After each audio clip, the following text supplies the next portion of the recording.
بسم الله الرحمن الرحيم. والسماء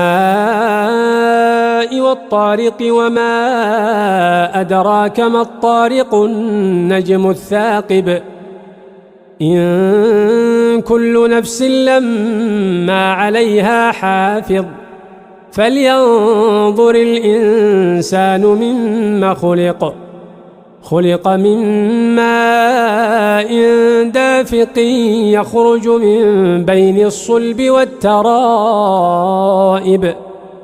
إنه على رجعه لقادر يوم تبلى السرائر فما له من قوة ولا ناصر والسماء ذات الرجع والأرض ذات الصدع إنه لقول فصل.